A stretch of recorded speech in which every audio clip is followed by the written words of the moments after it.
বাসায় সবাই মিলে পিকনিক করব আর ভাবছিলাম অনেক বেশি আনন্দ করব মজা করব কিন্তু একদমই হলো না। কেন হলো না সবকিছু দেখার জন্য অবশ্যই পুরো ভিডিওটা দেখতে হবে। তো সবাই পুরো ভিডিওটা দেখবেন, আশা রাখছি সবার অনেক বেশি ভালো লাগবে। আসসালামু আলাইকুম, কেমন আছেন সবাই? আশা রাখছি সবাই অনেক বেশি ভালো আছেন। আলহামদুলিল্লাহ আমরা তো অনেক বেশি ভালো আছি। তো এই যে আমাদের বাসায় আজকে আমরা পিকনিক করব, মানে সবাই মিলে আর কি। তো সব কিছু প্রিপারেশন আমাদের প্রায় মোটামুটি শেষ, মানে সব কিছুই গোছগাছ আর কি। তো যখনই আমরা রান্না শুরু করব হঠাৎ করে প্রচুর পরিমাণে ঝড় উঠে গেছে আর এত বেশি মেঘ করছে, মানে মেঘে একদম অন্ধকার হয়ে গেছিল। তো এটা যেহেতু ছাদের উপর ছিল এই জন্য আর কি অতটা অন্ধকার মনে হচ্ছিল না। তো আকাশের মেঘ দেখলে বুঝতে পারবেন যে আসলে কতটা মেঘ করছিল। তো এটা হচ্ছে আর কি মানে 12টার দিকে আমরা আর কি দুপুরের খাওয়া দাওয়ারই মানে করছিলাম। তো এত বেশি বৃষ্টি শুরু হয়েছে, টানা প্রায় 4টা পর্যন্ত বৃষ্টি হয়েছিল। অন্যান্য দিন হয় কিন্তু আর কি এতক্ষণ ধরে হয় না।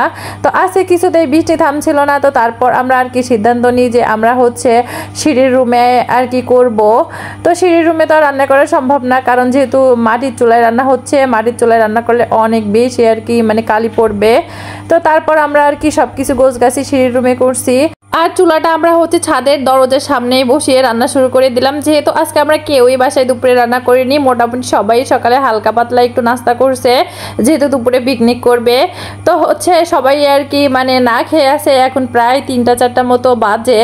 তো আমরা ভাবছি যে এইখানেই রান্না শুরু করে দিই, তা না হলে আজকে আমাদের একদমই খাওয়া হবে না। আর ছাদের উপর কিন্তু এখন রান্না করার মতো কোনো অবস্থাই নাই, কারণ ছাদটা পুরো ভিজা। তো ভাবছি আমাদের ছাদ বাগানটা একটু আপনাদেরকে দেখাই, কারণ কখনোই এই ভিডিওটা করা হয়নি। তো ছাদে কিন্তু অনেক সুন্দর গাছ আছে আর দেখতে কিন্তু অনেক বেশি সুন্দর লাগছে। আর এখন আবহাওয়াটা মোটামুটি অনেক বেশি সুন্দর ছিল। মানে একদিক দিয়ে সুবিধা হয়েছে কি যে একদমই রোদ্দুর নাই, গরমের তাপও নাই, কিন্তু ওই যে আমাদের যে আনন্দটা ছিল যে আমরা সবাই মিলে একসাথে ছাদে রান্না করব, অনেক মজা করব, সবাই মিলে ছাদের উপর একসাথে আর কি খাওয়া দাওয়া করব, আমাদের এমন চিন্তা ভাবনাই ছিল, কিন্তু সেগুলো কিছুই হলো না। প্রথম কথা আমাদের খাইতে অনেক বেশি লেট হয়ে গেছে। আর হচ্ছে আমরা সবাই একসঙ্গে একদমই খাইতে পারিনি, যেহেতু ছাদটা একদমই ভিজা ছিল।